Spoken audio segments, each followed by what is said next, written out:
Өдөр тутам байнгын тарих ажилдаг, байнгын тооцоололтой хүн хизээч амар тайван явдаггүй.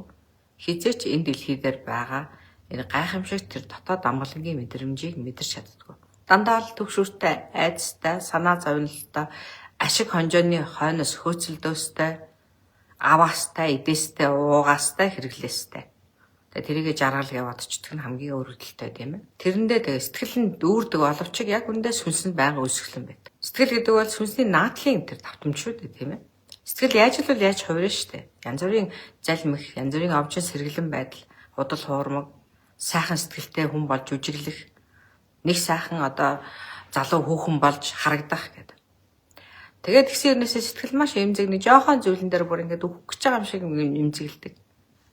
Тэгээд жижигхэн зүйл дээрээс ингээд маш хүчтэйгээр баярлдаг. Тэгээд энэ ингээд давтамж долгионууд нь ингээд байнга ингэж байгаа хүн дээр амгалан тайван байдал оршно гэж байдгүй. Сэтгэлийн цаатал руу нэг алхаад бид нар дотгошоогоо ороод тэр зүрхний гүн рүү алхаж чадах юм бол одоо тэр ухамсарлах буюу тэр мэдрэмжийн давтамж руу ороод ирэнгүүт жижиг сажиг зүйлдер донслол ингээд тэ одоо гомдлоод ингээд эмзэглээд авах тэр мэдрэмжүүд баг багаар арилж эхэлдэг. Тэр давтамжууд арилгах тусмаа оюун санаа маань цэгсэрч эхэлдэг. Тэр давтамж арилаад багасах тусмаа сэтгэл зүй маань тайвширч эхэлдэг. Тэгээ оюун санаа сэтгэл зүй тайвширдаг гэхэлэр физик бие дагаад эрүүл болох боломжоо олж авдаг. Хүн тэтгэдэргүй хөшрөнөлдөө, хөшрөн өтлөн өвгөрн тийм ээ. Ямар ч энэ дэлхий дээр байгаа болгон хугацаатай байдаг. Идэл, хэрэглэл, машин, тэрэг юу бай бүгдээрээ өдөр шөнө бүгд өөрийн гэсэн хугацаатай.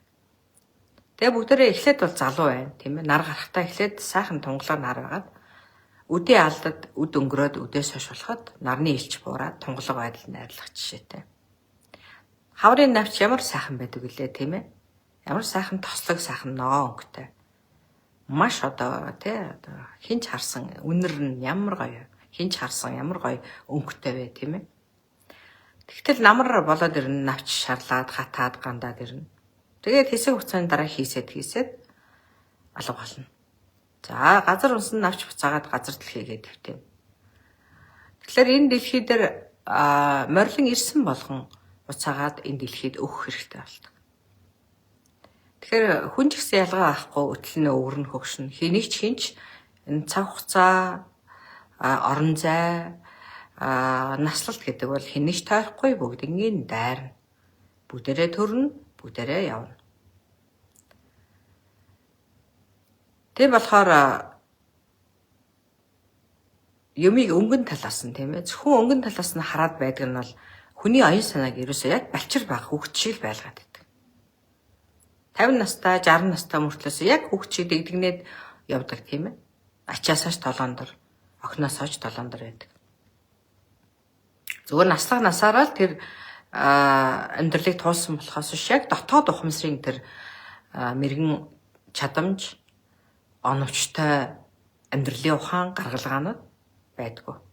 Тэгэл нэг салхинд хийсэн хамхал шиг явж л байдаг. Тэгээд эцэст нь бол сэтгэлийн тэр өнгөн төлөвт оёцсаар агаад хөвшрөлтэй одоо хурдан болгочдөг. Хөвшрөлтийг. Хүмүүс яагаад урт насалдаг вэ гэдэг нь урт насалсан хүмүүсийг та бид нар бүгдээр л хардаг тийм ээ. Ихэнх нь тайван сайхан амгалан ийм хүмүүс. За бас ихэнх нь сайхан сэтгэлтэй зөв хүмүүс. Хичнээн одоо ундууцалтай чигсэн сайхан сэтгэлтэй хүмүүс бас нэг талдаа сайхан урт насалдаг.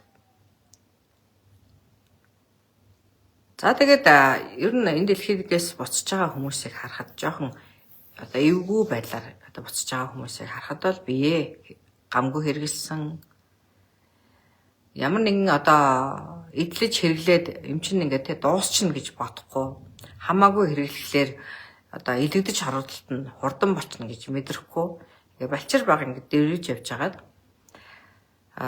төрүүлээд насаасаа төрүүлээд явчихж байгаа хүмүүс байна. Насаасаа төрүүлээд өвдөж байгаа хүмүүс ч их байна тийм ээ. За ийм учраас бидний өнөөдрийн энэ арчил биднийг илүү амгалан тайван болгож сэтгэлийн тэр өнгөн одоо тэнцвэргүй байдлыг илүү тайван амгалан байдлаар солих юм аа. За бүгд өнөөдрийн минь төргийн асуулт байна уу? Альва юмыг суралцдаг, дандаа суралцдаг тийм ээ. Хин одоо баяр баясгаланг суралцж чадна уу? Тэрнээс бид нар суралцдаг. Хин эрүүл мэндийг одоо бий болгож чадна уу? Тэрнээс бид нар суралцдаг. Хин сайхан хоол хийж чадна уу? Тэндээс бид нар суралцдаг тийм ээ бид нар. Тэгэхээр бидний одоо зааж байгаа арга бол хэрхэн яаж өөрийнхөө дотоод сэтгэлийг тайван амгалан байлгаж эрүүл уртудаа наслах вэ? Энэ бясалгал дасгалаар дамжуулаад өөрийнхөө одоо бодол санаа, оюун санаа энэ ухамсарын төвшинг хэрхэн сэргээх вэ? Тэгээ сэрсэн бол өшөө цаашаага яаж одоо тэр ухамсарлаг төвшнөөс тийм ээ бурханлаг тэр нарийн хэмжээс рүү яаж очих вэ? Тэр бурханлаг нарийн хэмжээс рүү очисон бол өшөө цаашаага тэр ирсэн зориг буюу тэр туйлын абсолют мөн чанарыг яаж олж авах юм бэ? Тэгээд энэ дэлхий дээр ирсэн үүргээ одоо тийм маш сайн гүйцэтгээд буцаагаад буцаж явах энэ дадлыг түгээдгээ. Тэгээд амьдарч явах хугацаанд за нэг гэгээрээд нэг сүд болоо явдгүй маа гэж бодоход амьдарч явах хугацаанд өөрийнхөө тэр бусдад өгөх тэр тийм ээ одоо үүрэг даалгавраа хэрхэн гүйцэтгэх вэ?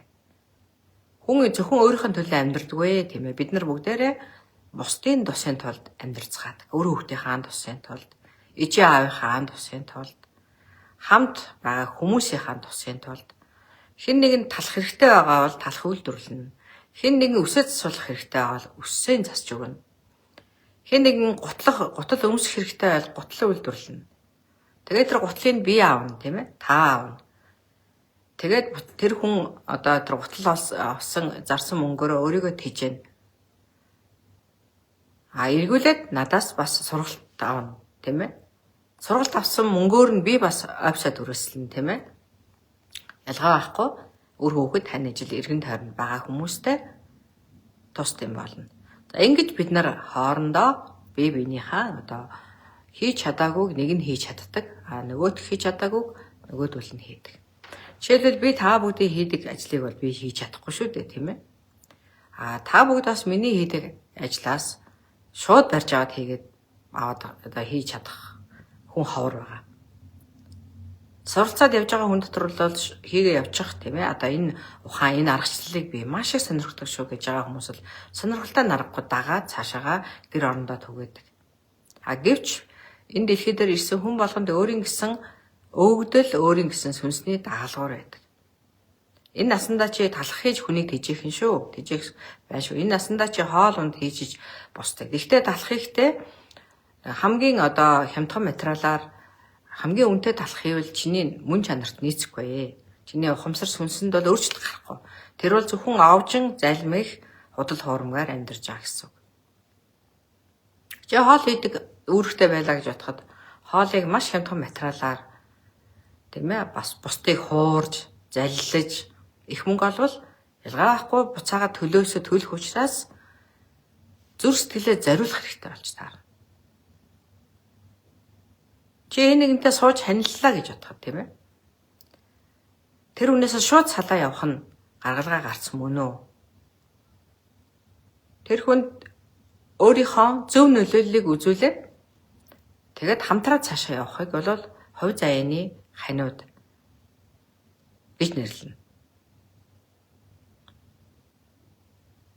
Тэгэхээр хувь заяа гэдэг нь болохоор нөгөө өөрөөс дээрээс өгөгдсөн тийм өгөгдөл байдаг. Хүнд тусламаар байна. Хань нөхөртөө туслаж зан аран шингээд засахад нөлөөлөх. Үр хүүхдийнхаа тийм ээ одоо хүн болж төлөвшөхөд нөлөөлөх тэр одоо зөв сэтгэлийг хэн нэгэнд хийж өгж байгаа хоолны тэр зөв одоо санаачлага тэр үйлдэлийг хийснээрээ л нөгөө одоо энэ дэлхий дээр ирсэн өөрөг даалгавраа гүйцэтгэдэг. Зүгээр л аваад байдгүй. Тэгэхээр бидний хамгийн их нэг юм ад жаргалгүй байлгаад байдаг сэтэл санаа бол оюун санаа. Оюун санааны энэ тарих уурганы давтамж юм. Авна, ашигла байвал авна.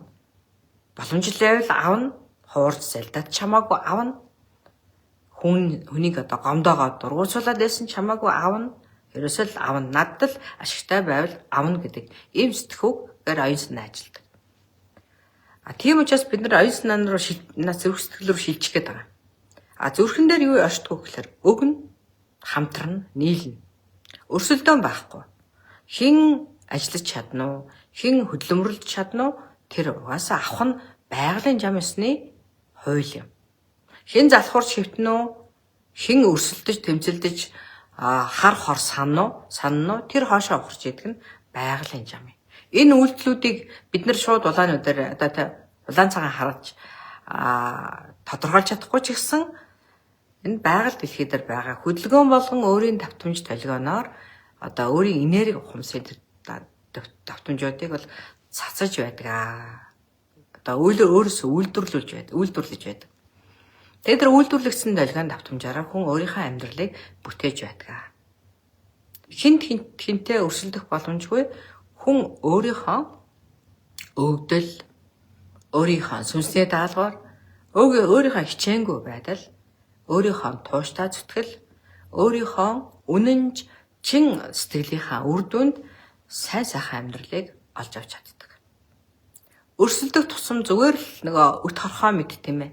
Амтэн мэд, арслан бар мэд хоорондоо үзэлцээр хагаад ямар ч гавьяагүй өсрэл нэг хідэн давхар байшин л эцтэй тийм ээ. Нэг хоёр хаус л эцтэй.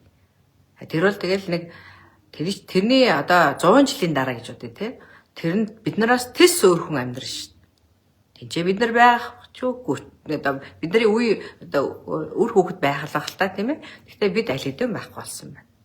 Тэгээ хүн юуны төлөө ингэж үхэн хатан зүтгэх нь вэ? За юм учраас бидний балчир оюун санаа өсөх хэрэгтэй байна тийм ээ. Илүү дотгошоо орж, илүү гүнзгий тэр амьдралын тааламжтай таашаалаас амсах хэрэгтэй байна. Тэгвэл нэг сэтгэл санаа тавирж те энэ хоёр давхар байшингийн төлөө би өөх гээд ах шаардлагагүй байсан юм шүү дээ. Зүгээр тэрийг хөдөлмөрлөд өөрөө олоод явах нь сайхан тийм ээ. Тэгэхээр заавал хүнтэй өрсөлдөө тэмцэлдээд маргалдаад мэтгэлцээд авах шаардлагагүй байсан байна. Бусдыг зовоогоод хохироогоод ингээд яваад шаардлагагүй байсан байна гэдгийг ойлгож ухаарнаа. Тариг бол би аавна гэдэг тийм ээ. Зүрх бол бид гэдэг. Энэ еврей хүмүүс зүрхнээс хүмүүсээ хөгжүүлдэг. Зүрхийг хөгжүүлдэг тийм ээ. Энэ Япон хүмүүс зүрхийг хөгжүүлдэг эхлээд. Тийм учраас энэ дэлхий дээр энэ хүмүүс энэ орны хүмүүс топ мундаг тийм ээ. Өөрийнхөө жинхэнэ нөгөө чадвараар амьдарч байгаа. Хүний чадвар бол сэтгэлд байдаг.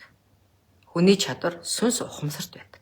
Эхлээд сүнс ухамсар буюу зүрхийг хөгжүүлвэл тэр хүн жинхнээс хүн болдог. Адуус биш, араатан биш, өрсөлдөгч биш, тэмцэлдэгч биш, тийм ээ, залтан биш, овжин биш, хулгайч биш болдог. Зүрх эхлээд хөгжих юм бол. Тарих эхлээд хөгжих юм бол тарих зэвсэг шиг болчтой тийм ээ. Үзүүртэй тий зэвсэг шиг авна, алалцсан, ядалцсан, өрсөлдөн, тэмцэлтэн, би төрүүлнэ гэдэг юм. Тэгээ бидний Монгол орн бол тэр чигээрээ зүрх тархины боловсралтай. Тийм учраас өрсөлдөж дүн авдаг, өрсөлдүүлдэг тийм ээ. Би илүү сайн байх ёстой гэдэг. Би гэдэг ийм эгонд тижээгдэж өсдөг. Тийм учраас хүмүүс аж аргалгүй байдаг. Бүгдээ аж аргалгүй. Аж аргалтай хүн цөөхөн зүрх рүүгээ очивол аж аргалын хилтерхийгээс олж авч чадна. Өшөө цаашаа гүнзгий суралцаад эхлэх юм бол аж аргалын тэр мэдрэмжээс ундаалж эхэлнэ. Өшөө бүр цаашаа гүнзгий явах юм бол аж аргал таныг бүрхэж эхэлнэ.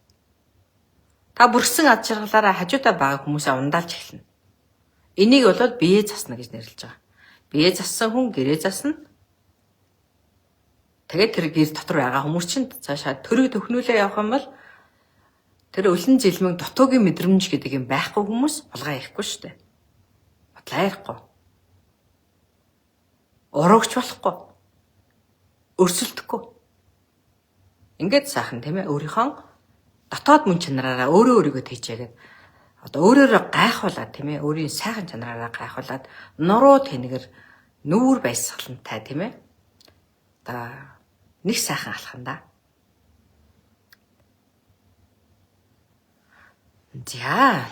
За ингээд өнөөдрийн маань хичээлийн рүү өндөрлөж байна. Асуулт байна манайхаа бүгдээрээ сайхан өдрийн мэндийг хүргэе.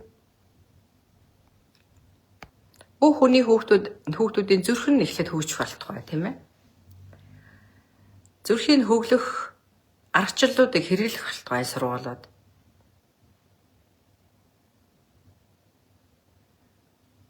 Ээжүүд хүүхдүүдийнхэн тийм ээ зүрх сэтгэл дээр илүү ажиллах болтугай.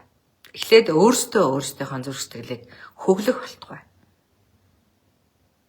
Хөггүй хөгжим шиг энэ гонгонсон, нэг гоншгонсон, нэг гомдлсон, нэг шүүмжилсэн, шүүсэн, тэгээ нэг ийм дургуутсан, нэг хов зөөсөн, нэг хар хорын одоо үг яриа хэрэгэлсэн ийм нэг хөггүй хөгжим шиг байдлаасаа бүгдээрээ салах болтугай.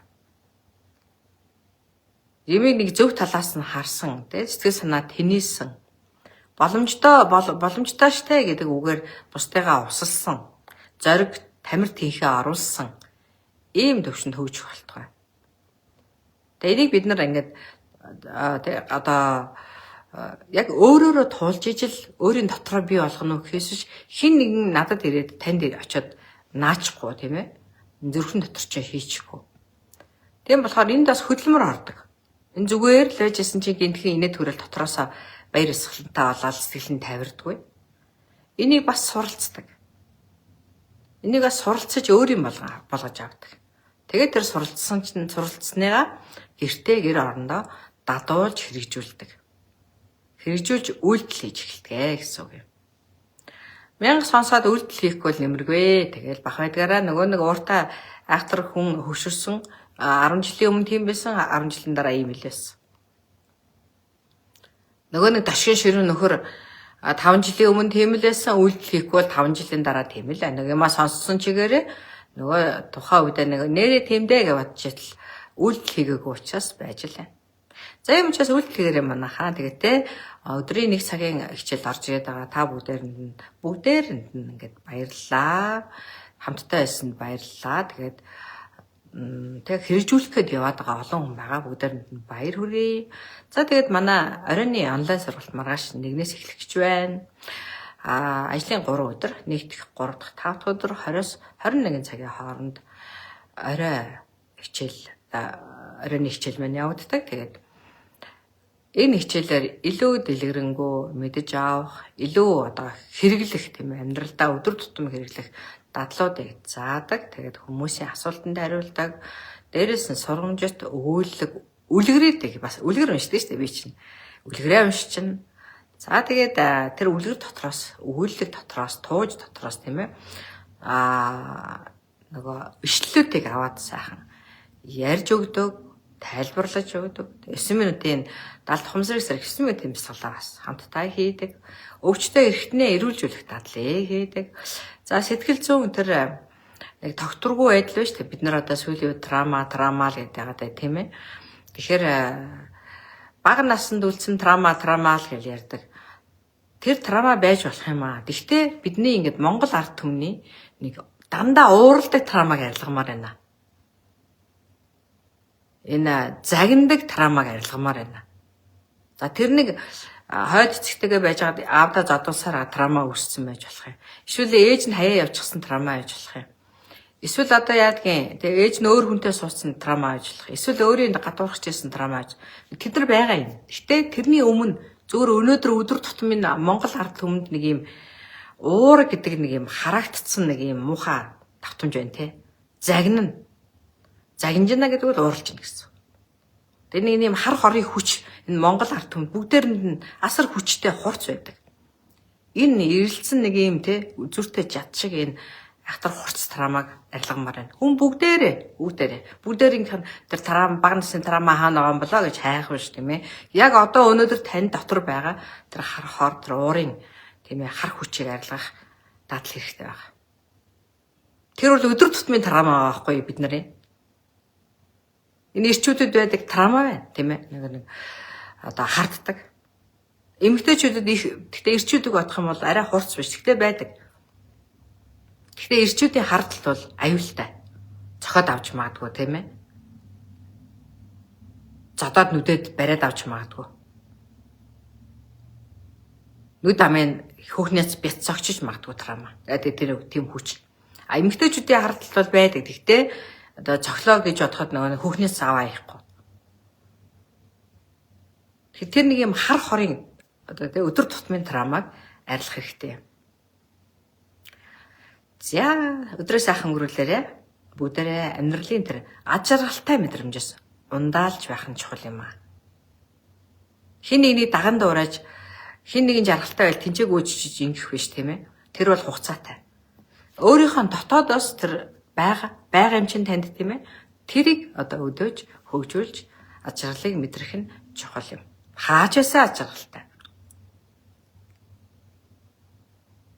Хингүй тэг хинч одоо хажууд чинь байж байгаад яваад өгцөн аж аргалтай. Хүрээд ирсэн ч аж аргалтай. Нэг ийм мэдрэмжийг өөртөө орших нь чухал. Аж аргалтай байвал яаж өвдөх вэ хүн тийм ээ? Аж аргалын даавар ялгарсан тохиолдолд хүний өвчин байлаа гэхэд харьцан багаар тийм ээ? Хөгшрөлт удаанаар явагдана. Өдрийг сайхан өнгөрүүлээрэй. Маргааш уулзалтай.